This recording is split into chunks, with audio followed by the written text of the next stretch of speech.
Hello दोस्तों, welcome to I exam B. This is Himani.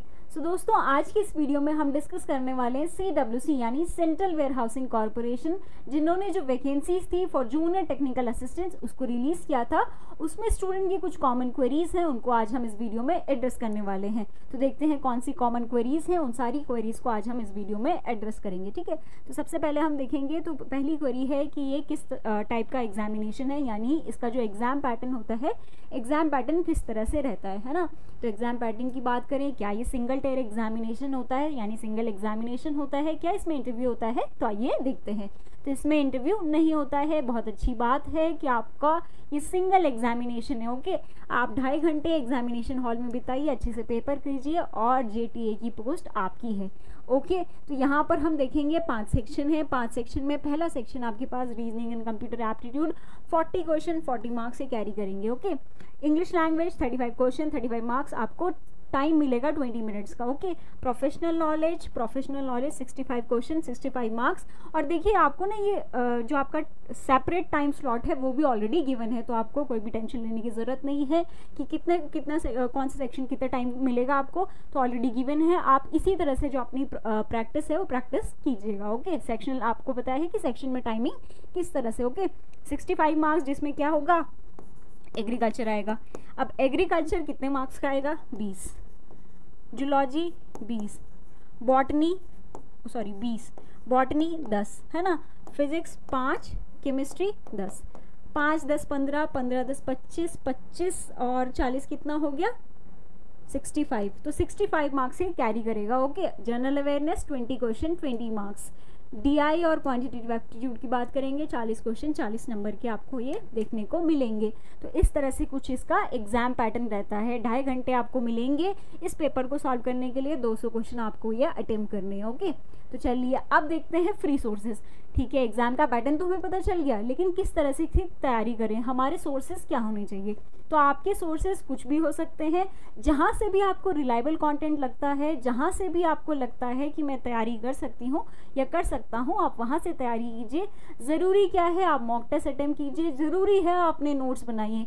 क्यों notes बनाइए, ताकि आपको मिल सके कि जब आप क्या करें, एंड में रिवाइज करें तो आपके पास कंटेंट अवेलेबल हो कि आप इजीली गो थ्रू कर सकें, है ना। अगर आपको एग्जाम बी का कंटेंट चाहिए तो आप एग्जाम बी का कंटेंट भी रेफर कर सकते हैं। यहाँ पर आपको मिलेगा क्रिस्प नोट, और आपको जो वीडियोस हैं वीडियोस भी क्रिस्प फॉर्म में मिलेंगी। ओके, साथ ही आप देख सकते हैं यूट्यूब पर आपके लिए एक सीरीज चलाई जा रही है, जिसमें हम क्या करते हैं, टॉप 500 जो आपका एग्रीकल्चर वाला पार्ट है, वहाँ पर इसके जो इंपॉर्टेंट टॉपिक्स हैं उन टॉपिक्स के क्वेश्चंस को डिस्कस किया जाता है, तो आप इसे रेफर कर सकते हैं। साथ ही अगर आप देखेंगे कि जो आपका QRE है, यानी क्वांट रीजनिंग इंग्लिश है, उसमें भी शाम को 7 बजे आपको एग्रीवी पर वीडियो देखने को मिल जाएगी, जिसमें नेहा मैम, आपके कंसल सर, और इंग्लिश के लिए अंशुमन सर क्या करते हैं, वीडियोस लेकर आते हैं आपके लिए, तो आप उसे रेफ़र कर सकते हैं। वो भी काफ़ी इंपॉर्टेंट टॉपिक होते हैं, तो उनको आप रेफ़र कर सकते हैं। देखिए आपके पास फंडामेंटल्स ऑफ एग्रीकल्चर, जिन भी बच्चों का एग्रीकल्चर बैकग्राउंड है उन सभी के पास नेमराज सुंडा और अरुण कात्यान की बेसिक बुक्स होती हैं, तो आप उन्हें भी रेफ़र कर सकते हैं।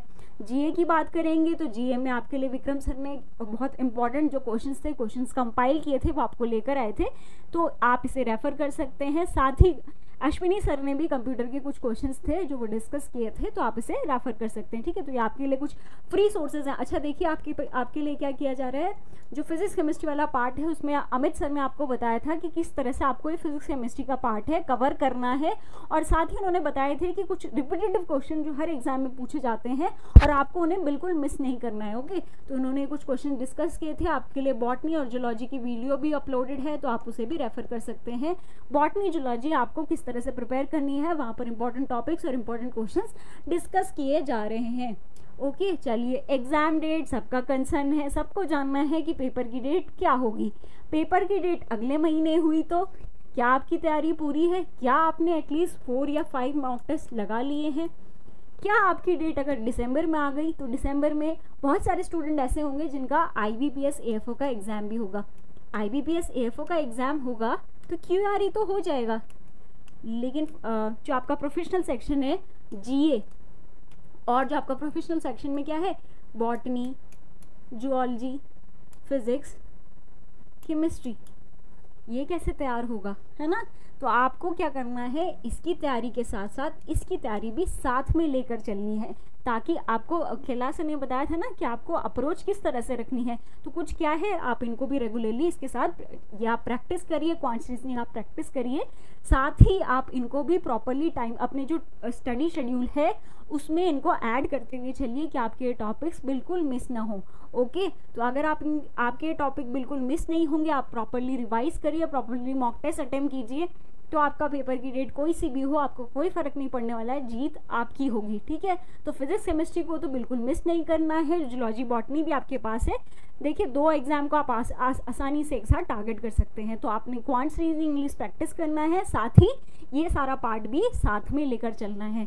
तो अपने टाइम शेड्यूल में थोड़ा सा पार्ट इनको भी दे दीजिए, तो आपका ये एग्ज़ाम ज़रूर क्लियर होगा। ओके, अब कॉमन क्वेश्चन है, हमारा एग्रीकल्चर बैकग्राउंड है, तो चलिए हमारे पास तो एग्रीकल्चर की नॉलेज अच्छी खासी है, साथ ही ठीक है बॉटनी जूलॉजी है, फिजिक्स उसमें क्या है जेनेटिक्स प्लांट ब्रीडिंग है, तो वो मैं कर लूँगा या वो मैं कर लूँगी। जूलॉजी वाली सेक्शन में एंटोमोलॉजी आदि एंटोमोलॉजी है, तो वो भी मेरा कवर हो जाएगा। पर क्या वही सेक्शन पूरा है? चलिए अगर मान लीजिए आपका बॉटनी जूलॉजी भी पूरा हो गया, लेकिन फिजिक्स केमिस्ट्री भी तो है 15 मार्क्स का 50 फिजिक्स केमिस्ट्री, क्या ये कंप्लीट है? और आप सभी को पता है प्रोफेशनल सेक्शन कितने मार्क्स कैरी करता है 65, पेपर कितने मार्क्स का है 200, रेस्ट ऑफ द सेक्शंस कौन कवर करेगा? तो आप लोगों को बिल्कुल यही नहीं सोचना है कि जो प्रोफेशनल नॉलेज है, प्रोफेशनल नॉलेज को ही कवर करके चलेंगे तो आपका एग्जाम क्लियर हो जाएगा। Okay, rest of the section आप देख सकते हैं बहुत ज़्यादा मार्क्स से कवर करता है, इसीलिए आपको इसको भी इक्वली टारगेट करते हुए चलना है, इक्वली इसको भी टाइम देना है। अगर आप इसको भी प्रॉपरली टाइम देंगे अपने टाइम शेड्यूल में, तो आपका एग्ज़ाम ज़रूर क्लियर होगा। ओके, अगेन मैं रिपीट कर रही हूँ कि आप कोई से भी सोर्सेज यूज़ कर सकते हैं, लेकिन आप प्रॉपरली नोट्स बनाइए, प्रॉपरली मॉक टेस्ट दीजिए। ओके, तो ज़रूरी वही है। और जब मॉक टेस्ट की बात आती है तो आई एग्जाम भी से बेटर मॉक टेस्ट आपको कहाँ मिलेंगे? फ्री में जब आपको मॉक टेस्ट मिल रहे हैं तो आपको मॉक टेस्ट परचेज क्यों करने? ओके, तो आपको जाना है एग्जाम भी की साइट पे, वहाँ आपको आप टाइप करेंगे CWCJTA, तो आपको इसके फ्री मॉक टेस्ट मिल जाएंगे। तो आप इन्हें अटेम्प्ट कर सकते हैं, देख सकते हैं आपकी जो तैयारी किस तरह से चल रही है। ओके, तो आप ज़रूर इनको अटेम्प्ट कीजिए। आई होप आपकी जो प्रिपरेशन होगी उसको बूस्ट अप करने में ये आपकी हेल्प ज़रूर करेगा। इससे आपको पता भी चल जाएगा कि आप एक सेक्शन को जो प्रॉपरली आपको टाइम स्लॉट दिया गया है तो उसमें कंप्लीट कर पा रहे हैं, नहीं कर पा रहे हैं। एक्चुअली जो आपका एग्ज़ाम होता है ना, एग्ज़ाम जैसा ही इंटरफेस आपको यहाँ पर मिलेगा, तो आप इजीली अपने एग्ज़ाम को उस वे में टारगेट कर सकते हैं। ओके, तो ज़रूरी यही है, मॉक टेस्ट दीजिए, बहुत इंपॉर्टेंट है मॉक टेस्ट देना। आज की वीडियो में इतना ही। आई होप आपको वीडियो अच्छी लगी हो, आपके जो क्वेरीज़ हैं, क्वेरीज़ भी मैं एड्रेस कर पाई हूँ। तो इस वीडियो में इतना ही।